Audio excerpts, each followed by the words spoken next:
Tog'ay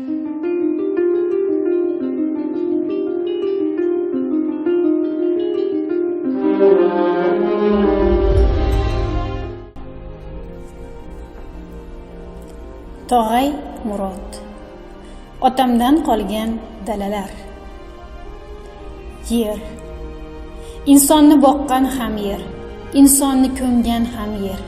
Lekin bu tuproqning tili bo'lsaydi, u nimalarni so'zlab bermasdi. Biz kim edik? Biz qanday qilib o'z yerimizga begona bo'lib qoldik? Tog'ay Murodning Otamdan qolgan dalalar asari o'zbek adabiyotining durdonalaridan biri bo'lib, unda millatning o'tmishi, dardi va o'zligini anglash masalalari yuksak badiiy mahorat bilan tasvirlangan. Bobomiz Jamoliddin G'oyibberdi. U millatning g'ururi edi. Uning qonida hurlik jo'sh urardi. U dushmanga tik qaradi. Bosqinchi oldida tiz cho'kmadi. Uning uchun o'lim or nomusdan-da ustun edi. Keyin zamon o'zgardi. Dunyo ustun bo'ldi. Aqrab qurboshilar chiqdi. Tog'larni makon qilgan, erk deb hayqirgan arslonlar. Ular yutqazishni bilar edi, lekin taslim bo'lishni xohlamasdi. Chunki ortida ota-bobosidan qolgan muqaddas tuproq bor edi. Va mana Dehqonqul, o'zbekning sodda, mehnatkash bolasi.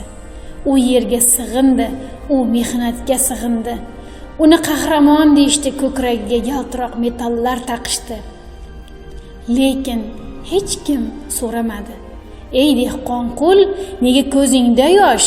Nega bolalaring zahar ichmoqda? Oq oltin. Bu boylikmi yoki xalqning bo'yniga solingan oq sirtmoqmi? Biz o'z yerimizda qul bo'ldik. Biz o'zligimizni, shajaramizni, tilimizni unutdik. Biz faqat xo'p bo'ladi deyishni o'rgandik. Tog'ay Murodning Otamdan qolgan dalalar romani bu shunchaki kitob emas.